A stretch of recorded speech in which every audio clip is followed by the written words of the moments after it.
20वीं सदी के आगाज में मुसव्विरी को फरोग देने के लिए कलकत्ता और दूसरे बड़े शहरों में आर्ट स्कूल कायम किए गए। जदीद दौर के हिंदुस्तान में मुसव्विरी की बुनियाद दरअसल यहीं से हुई।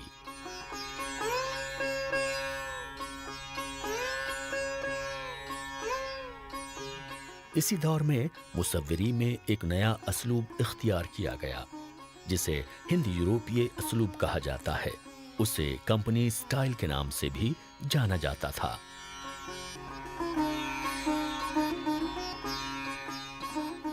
राजा रवि वर्मा, जिनका ताल्लुक केरला से था, उन्हें जदीद हिंदुस्तान का सबसे अहम मुसव्विर कहा जाता था।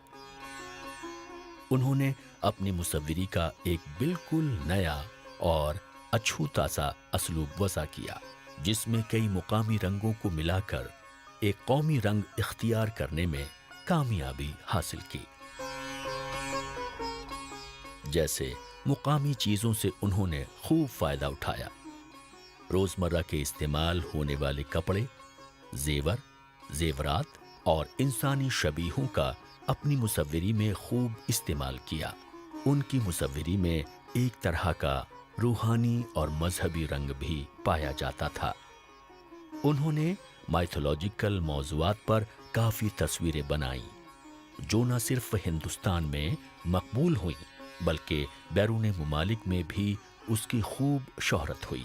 रामायण और महाभारत की कहानी पर उनकी तस्वीरें लाफानी तसव्वुर की जाती हैं।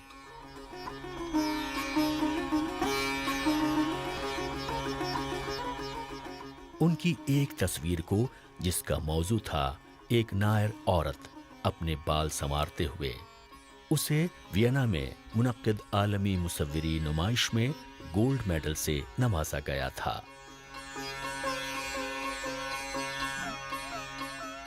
अभिनेंद्रनाथ टैगोर और प्यूपिल ने बंगाल स्कूल आर्ट की बुनियाद डाली। ये दो ऐसे माहिरीन थे जिन्होंने हिंदुस्तानी मुसव्विरों को इस बात के लिए मुतहर्रिक किया कि वो हिंदुस्तान के रिवायती मौज़ूआत से मुतासिर होकर अपनी तस्वीरें बनाएं और अपने माजी को यकसर फरामोश न करें। खासकर अजंता और एलोरा की गुफाओं में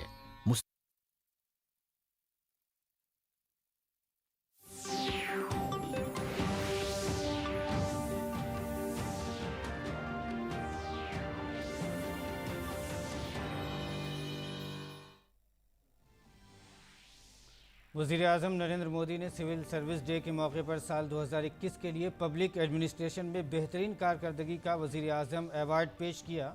वज़ीर-ए-आज़म मोदी ने सिविल सर्विस के 3 अहदाफ बताए: इंसानी ज़िंदगी में तब्दीली, आलमी तनाजुर में काम करना और हर फैसले में इत्तेहाद और सालमियत पर तवज्जो। पीएम ने कहा कि मुल्क की तमाम कामयाबियाँ अवामी शराकत और अवामी तवज्जो का है नतीजा।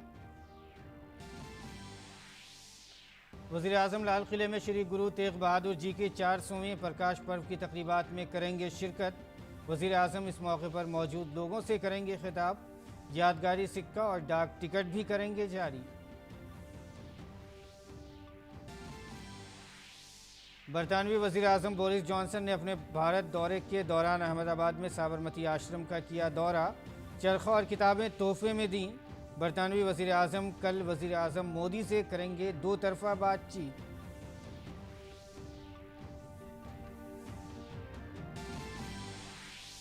दिल्ली के जहांगीरपुरी इलाके में तजावुज़ात हटाने के खिलाफ दायर दरख्वास्त पर सुप्रीम कोर्ट का हालात जूं का तूं बरकरार रखने का हुक्म। अब 2 हफ्ते बाद होगी मामले की अगली समाअत। भारत से सेरामिक और शीशे के सामान की बरामदात में बेमिसाल इजाफा। 2013-14 के मुकाबले में 2021-22 में 168% का इजाफा।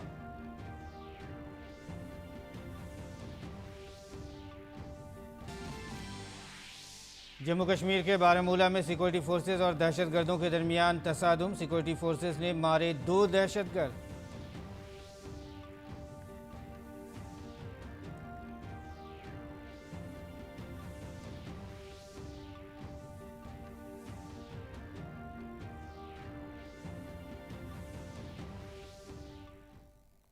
नाजरीन आदाब, उर्दू खबरनामे में आपका खैर मकदम है। मैं हूं आपके साथ मसरूर फैज़ी और आइए अब खबरों पर तफसील के साथ नज़र डालते हैं। वज़ीर आज़म नरेंद्र मोदी ने सिविल सर्विस डे पर पब्लिक एडमिनिस्ट्रेशन में नुमाया कारकर्दगी का अवार्ड पेश किया। इस मौके पर उन्होंने तमाम अवार्ड हासिल करने वालों और उनकी पूरी टीम को मुबारकबाद पेश की। वज़ीर आज़म ने कहा कि जिन ज़ेर तरबियत अफसरान को अवार्ड से नवाजा गया है, उन्हें तरबियत के दौरान अपने तसव्वुर के तवस्सुस से हर हफ्ते अपनी दुश्वारियों का वर्चुअल प्रेजेंटेशन देना चाहिए। 1-1.5 घंटा वर्चुअली ये जो अवार्ड विनर है वे अपने ही राज्य से इस पूरी कल्पना क्या थी, कैसे शुरू किया, कौन सी कठिनाइयां आई, पूरा प्रेजेंटेशन दे वर्चुअली। इन सबको, ट्रेनीज को क्वेश्चन आंसर्स हो और हर सप्ताह ऐसे 2 अवार्ड विनर्स के साथ अगर विशेष चर्चा हो तो मैं समझता हूं कि जो नई पीढ़ी आ रही है उनको एक प्रैक्टिकल अनुभव, बातें, चीजों का लाभ मिलेगा।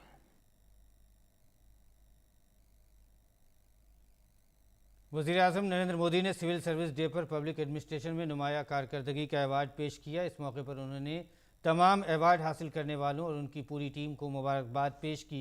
वज़ीर आज़म ने कहा कि जिन ज़ेर तरबियत अफसरान को अवार्ड से नवाजा गया है, उन्हें तरबियत के दौरान अपने तसव्वुर के तवस्सुस से हर हफ्ते अपनी दुश्वारियों का प्रेजेंटेशन देना चाहिए। वज़ीर आज़म ने कहा कि हम एक जमहूरी निज़ाम में हैं और हमारे 3 वाज़ेह अहदाफ होने चाहिए, जिनमें पहला हदफ यह है कि मुल्क में आम आदमी की ज़िंदगी में तब्दीली आए, जबकि दूसरा और तीसरा हदफ यह है कि हम आज जो कुछ भी करते हैं हमें उसे आलमी मंजरनामे में करना चाहिए। हमारी अहम जिम्मेदारी मुल्क का इत्तेहाद व सालमियत है। हमारा पहला लक्ष्य है कि देश में सामान्य से सामान्य मानवीय के जीवन में बदलाव आए, उसके जीवन में सुगमता आए और उसे इसका एहसास भी हो। अगर मैं दूसरे लक्ष्य की बात करूं तो आज ग्लोबलाइजेशन हम पिछले कई दशकों से सुन रहे हैं। हो सकता है भारत कभी दूर से इन चीजों को देखता था, लेकिन आज स्थिति कुछ अलग है। आज भारत का पोजीशनिंग बदल रहा है और ऐसे में हम देश में जो भी करें उसको वैश्विक संदर्भ में करना अब हमारे लिए समय की मांग है। अगर मैं आज तीसरे लक्ष्य की बात करूं, जो एक प्रकार से मैं दोहरा रहा हूं, क्योंकि इस बात को मैं लगातार कह रहा हूं, सिविल सर्विस का सबसे बड़ा काम ये कभी भी हमारे लक्ष्य से ओझल नहीं होना चाहिए। व्यवस्था में हम कहीं पर भी हो, पद पर हम कहीं पर हो, लेकिन हम जिस व्यवस्था से निकले हैं उस व्यवस्था में हमारी वो प्राइम रिस्पॉन्सिबिलिटी है और वो है देश की एकता, देश की अखंडता। उसमें हम कोई कॉम्प्रोमाइज नहीं कर सकते। और वज़ीर आज़म ने कहा कि आज हमने जो कुछ भी हासिल किया है वो अवामी शराकतदारी से हासिल किया है। वज़ीर आज़म मोदी ने कहा कि हमारा एक जिंदा समाज है जो वक्त की रवायत को तोड़कर आगे बढ़ता है। वज़ीर आज़म ने कहा कि हमारा मुल्क तख्तों की मीरास नहीं रहा, ये मुल्क सदियों से, हज़ारों बरसों से हमारी रिवायत रहा है। यहाँ आम आदमी की ताकत से चलने की रवायत रही है। उन्होंने हुक्मरानी में इस्लाहात के बारे में भी बात की और कहा कि ये रोज़ाना का अमल होना चाहिए। उन्होंने कहा कि आसान और बाकायदा अमल भी होना चाहिए। वज़ीर आज़म ने कहा कि वो बुनियादी तौर पर सियासतदान नहीं बल्कि एक ऐसे शख्स हैं जो आम आदमी की ज़िंदगी से जुड़े हुए हैं।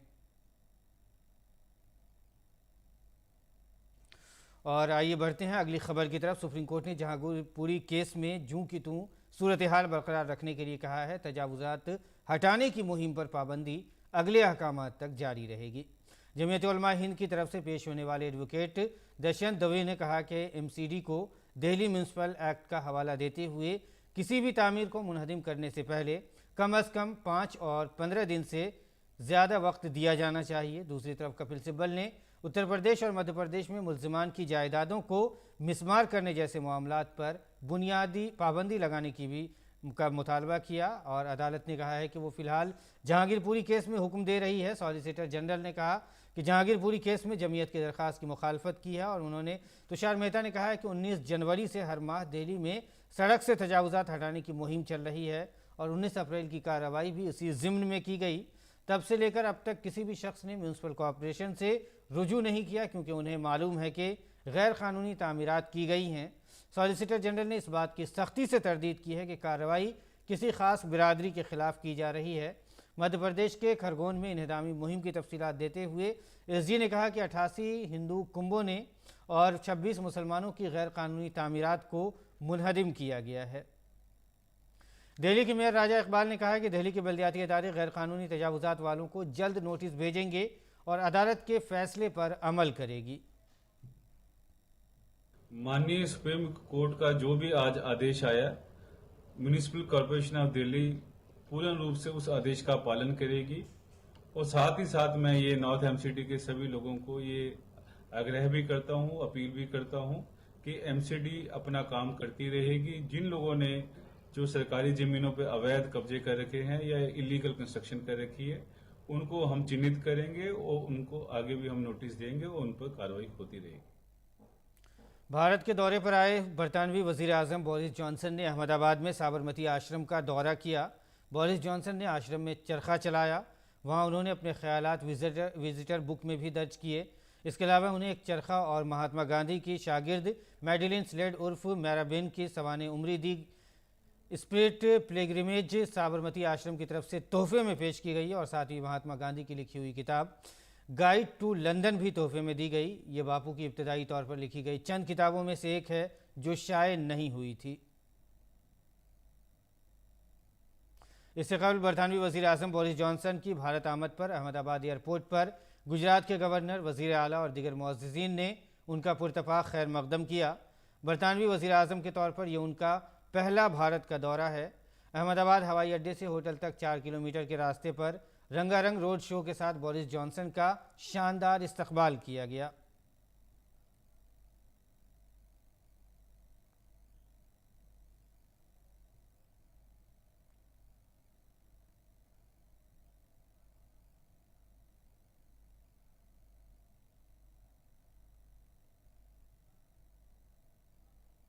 मरकज़ी वज़ीर दाखिला और कॉरपोरेशन के वज़ीर अमित शाह ने आज 13वीं कौमी तहकीकाती एजेंसी NIA डे और एजाज़ से सरफराज किए जाने की तकरीब में शिरकत की। इस दौरान उन्होंने तहकीक और तरबियत के शोबे में नुमाया कारकर्दगी अंजाम देने वाले NIA के तमगा फ़ातहीन को एजाज़ से नवाजा।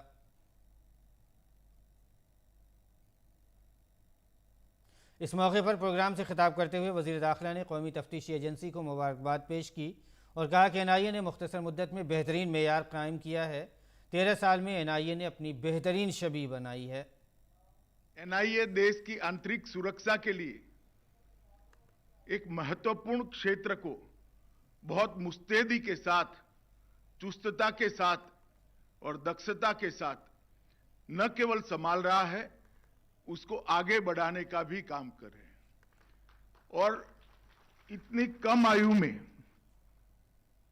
जो कन्विक्शन दिलाने में गोल्ड स्टैंडर्ड्स NIA ने स्थापित किए हैं, 90% से ज्यादा दोष सिद्धि का प्रमाण, वो भारत की सभी एजेंसियों के सभी रिकॉर्डों को तोड़ने वाला है।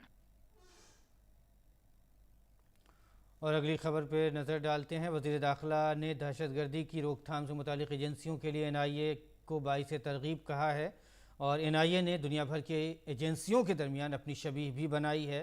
उन्होंने कहा कि पुख्ता आज़म के साथ NIA को दहशतगर्दी के ख़ात्मे के लिए आगे बढ़ना है। और अमित शाह ने कहा है कि मुल्क भर की सभी एजेंसियों ने दहशतगर्दी मुखालिफ मुहिम को मजबूत किया है। उन्होंने कहा है कि जाँच अब 3rd डिग्री पर मुनहसर नहीं होनी चाहिए बल्कि तकनीक और इत्तलात पर भी मबनी होनी चाहिए। मरकज़ी वज़ीर दाखिला और इमदाद बाहमी के वज़ीर ने कहा कि जम्मू कश्मीर में NIA ने बहुत अच्छा काम किया है। उन्होंने कहा कि वज़ीर आज़म नरेंद्र मोदी के टेरर फ्री इंडिया के क़याम में NIA का अहम रोल है। माली साल 2013-14 के मुकाबले माली साल 2021-22 में भारत से सेरामिक और शीशे के सामान की बरामदात में 168% का इजाफा हुआ है। भारत से सेरामिक और शीशे के साजो सामान की बरामदात माली साल 2013-14 में 1292 मिलियन अमरीकी डॉलर रही, जो माली साल 2021-22 में बढ़कर 3464 मिलियन अमरीकी डॉलर तक पहुंच गई है। मरकजी कॉमर्स और सनत के वजीर पीयूष गोयल ने ट्वीट करके इसकी जानकारी दी। पीयूष गोयल ने अपने ट्वीट पैगाम में लिखा, अटूट अज़्म भारतीय सेरामिक और शीशे के साजो सामान की बरामदात ने 2021-22 में 2013-14 के मुकाबले में 168% काम का इजाफा दर्ज किया है। वज़ीर आज़म नरेंद्र मोदी आज शाम दिल्ली के लाल किले में श्री गुरु तेग बहादुर जी की 400वीं प्रकाश पर्व की तकरीब में शिरकत करेंगे। वज़ीर आज़म इस मौके पर मौजूद लोगों से खिताब करेंगे और एक यादगारी सिक्का और डाक टिकट जारी करेंगे। इस प्रोग्राम में एहतमाम भारत सरकार ने दिल्ली के सुख गुरुद्वारा मैनेजमेंट कमेटी के इश्तराक से किया है। तकरीब के दौरान रागी और मुल्क के मुख्तलिफ हिस्सों के बच्चे शब्द कीर्तन पर शिरकत करेंगे और गुरु तेग बहादुर की ज़िंदगी पर शानदार साउंड एंड लाइट प्रोग्राम भी मुनक़िद किया जाएगा। इसके अलावा सिख गंगा के रवायती मार्शल आर्ट महारतों की भी नुमाइश की जाएगी। ये प्रोग्राम सिखों के नवे गुरु तेग बहादुर जी की तालीमात पर मबनी होगा, जिन्होंने मज़हब, इंसानी अक़दार, आदर्शों और उसूलों के लिए अपनी जान कुर्बान कर दी। 400वें प्रकाश पर्व पर 2 रोज़ा प्रोग्राम कल लाल किला के अहाते में शुरू हुआ। अपने इफ्तिताही खिताब में मरकज़ी वज़ीर दाखिला अमित शाह ने कहा कि मुल्क के हर फर्द के दिल में गुरु तेग बहादुर जी के लिए बेपनाह अक़ीदत है। उन्होंने कहा कि बहैसियत वज़ीर आज़म जनाब नरेंद्र मोदी खुशकिस्मत हैं कि गुरु तेग बहादुर जी के 400वें प्रकाश पर्व का इनेकाद उनके दौरे हुकूमत में किया जा रहा है। अमित शाह ने कहा कि गुरु तेग बहादुर जी हिंद की चादर जगत गुरु के नाम से मशहूर हैं और करोड़ों लोग उनके रास्ते पर चलते हैं। और आइए आगे बढ़ते हैं बुलेटिन में। मरकज़ के ज़ेर इंतज़ाम इलाक़े जम्मू कश्मीर में वाक़ बारामूला में हिफाजती दस्तों ने तसादुम के दौरान ममनुआ दहशतगर्द तंजीम लश्कर तैयबा के एक आला कमांडर यूसुफ कंतरू समेत 2 दहशतगर्दों को हलाक कर दिया है। कश्मीर के IGP विजय कुमार ने बताया है कि मारा गया दहशतगर्द हाल ही में बडगाम ज़िले में एक SPO और उसके भाई, एक फ़ौजी और एक आम आदमी के कत्ल समेत शहरियों और सलामती दस्तों के कई कत्ल की वारदात में मुलव्विस था। इस तसादुम में 3 जवान और एक शहरी ज़ख्मी हुए हैं। सभी का नज़दीकी अस्पताल में इलाज किया जा रहा है। इत्तलात और नशरियात, खेल और नौजवानों के उमूर के वज़ीर अनुराग ठाकुर ने आज मुंबई में वाक़ एक विरासती ढांचा गुलशन महल का दौरा किया, जिसमें भारतीय सिनेमा के नेशनल म्यूज़ियम का इब्तदाई मरहला है। उन्होंने कहा कि भारतीय सिनेमा मुल्क की एक सॉफ्ट पावर है जो तफरीह की मदद से लोगों के दिलो दिमाग पर राज करता है। उन्होंने कहा कि इससे मुल्क को बैनुल-अक़वामी सतह पर शनाख्त मिलती है। उन्होंने अपील की है कि जब वो मुंबई में हों तो फिल्म शायकीन को भारतीय सिनेमा के नेशनल म्यूज़ियम का दौरा ज़रूर करना चाहिए। ये उन तब्दीलियों की मार्फत है जिनसे भारतीय सिनेमा 100 बरसों से ज़्यादा गुजर रहा है। उन्होंने कहा कि गुलशन महल में रखे गए बड़े कैमरों से वो सबसे ज़्यादा खुश थे। उन्होंने कहा कि इससे उस ज़माने की तारीख़ का पता चलता है जब फिल्में अलग अलग तरीक़े से बनाई गई थीं। इत्तलात और नशरियात के वज़ीर ने कहा कि अब टेक्नोलॉजी में बहुत सहूलत आ गई है और आसानी और ज़्यादा बेहतरी भी आई है। Gulshan Mahal, national museum of Indian cinema, भारतीय सिनेमा का जो संग्रहालय है, मुझे लगता है अपने आप में भारत की वो विरासत है जिसको देखने का अवसर हर उस व्यक्ति को मिलना चाहिए जो मुंबई में आए, मुंबई के रहने वालों को भी, मुंबई में आने वालों को। गुज़िश्ता 24 घंटों में कौमी राजधानी दिल्ली में कोरोना के 1009 नए मामले दर्ज हुए हैं। इसके साथ ही गुज़िश्ता 24 घंटों में एक मरीज़ की कोरोना की वजह से मौत हुई है और 314 लोग इलाज के बाद सेहतयाब भी हुए हैं। दिल्ली में कोरोना इन्फेक्शन यानी पॉजिटिविटी रेट की शरह 5.70% तक पहुंच गई है। इसके साथ ही तमाम रियासती हुकूमतें अपनी अपनी रियासतों में कोरोना के फैलाव को रोकने के लिए इक़दामात कर रही है। इसी ज़मीन में दिल्ली में कोरोना इन्फेक्शन के बढ़ते हुए मामलात को देखते हुए दिल्ली डिज़ास्टर मैनेजमेंट अथॉरिटी ने एक बार फिर दारुल हुकूमत में अवामी मकामात पर फेस मास्क पहनना लाजमी कर दिया है। उसकी खिलाफ वर्जी करने पर 500 रुपये का जुर्माना आयद किया जाएगा। और कोविड वबा के खिलाफ सबसे मौसर हथियार के तौर पर शुरू की गई टीकाकारी मुहिम के तहत मुल्क में अब तक 187 करोड़ से ज़्यादा कोविड टीके लगाए जा चुके हैं। वहीं कल शाम 7 बजे तक 13 लाख से ज़्यादा वैक्सीन लगाई गई। वैक्सीनेशन मुहिम मुल्क में कोविड से लोगों के तहफ़्फ़ुज़ का एक अहम ज़रिया है और उसका आला सतह पर मुसलसल जायज़ा और निगरानी भी उसकी की जा रही है। यूक्रेन के चीफ मुज़ाकरातकार मिखाइलो पोडोलिक ने कल ट्वीट किया है, यूक्रेन बगैर किसी शर्त के मारियोपोल में रूस के साथ मुज़ाकरात के खुसूसी दौर के लिए तैयार है। उन्होंने कहा कि फ़ौज शहरियों और बच्चों को बचाने के लिए किसी भी किस्म की बातचीत की जा सकती है। यूक्रेन के सदर व्लादिमीर ज़ेलेंस्की ने कहा है कि अज़ोस्टल स्टील प्लांट में तकरीबन 1000 शहरी फंसे हुए हैं। मारियोपोल शहर के हुक्काम ने कहा कि वो रूस के साथ एक इब्तदाई मुआहदे के तहत कई हफ्तों के बाद पहली बार एक महफूज राहदारी कायम करके तकरीबन 6000 अफराद को निकालने की तवक्को रखते हैं। इस दौरान यूक्रेन के सदर व्लादिमीर ज़ेलेंस्की ने यूरोपीय काउंसिल के सदर चार्ल्स मिशेल से रूस के खिलाफ पाबंदियों पर तबादला ख्याल किया। यूक्रेन रूस तनाज़ा के दरमियान यूक्रेन के साथ इजहार यकजहती के लिए यूरोपीय काउंसिल के सदर ने कल अचानक कीव का दौरा किया। मिशेल का ये दौरा यूरोपीय कमीशन के सदर अर्सुलान डेरेलिन, यूरोपीय यूनियन की खारजा पॉलिसी के सरबराह जोसेफ बोरेल और यूरोपीय पार्लियामेंट के सदर रॉबर्टा मेट्सोला के रवां माह कैफ के दौरों के बाद हुआ है। इसराइल में शहरियों ने कोविड-19 से बचाव के लिए मास्क पहनना लाजमी नहीं करने पर हुकूमत के फैसले का खैर मकदम किया है। इस माह वहाँ मास्क पहनने को आर्जी तौर पर हटा दिया गया था, लेकिन इन्फेक्शन में इजाफे के पेश नज़र मास्क पहनना फिर से लाजिम कर दिया गया था। बंद मकामात पर नाफिज होने वाला फैसला सनीचर से नाफिजुल अमल होगा। वजारत सेहत का तखमीना है कि कोविड के इंतहाई मुतासरा मरीजों की तादाद में भी कमी आई है। वहीं दूसरी तरफ मंगल को कोविड से मुतासर अफराद की तादाद कम होकर 222 हो गई है, जो कि मार्च के आखिर में 296 थी। बरतानिया के मलिका एलिज़ाबेथ आज 96 वर्ष की हो गई हैं। महारानी एलिज़ाबेथ की इस प्लेटिनियम जुबली के मौके पर एक धात बनाने वाली कंपनी ने बारबी डॉल डिज़ाइन की है और ये बारबी डॉल एलिज़ाबेथ को तोहफे के तौर पर दी जाएगी। ये बारबी डॉल उनकी कॉपी है जिसे रिबन से सजाकर खूबसूरत गाउन पहनाया गया है, वहीं टियारा से भी सजाया गया है। वही टियारा है जो एलिज़ाबेथ ने अपनी शादी के दिन पहना था। मलिका एलिज़ाबेथ बरतानवी तारीख में सबसे तवील हुक्मरानी करने वाली मलिका हैं।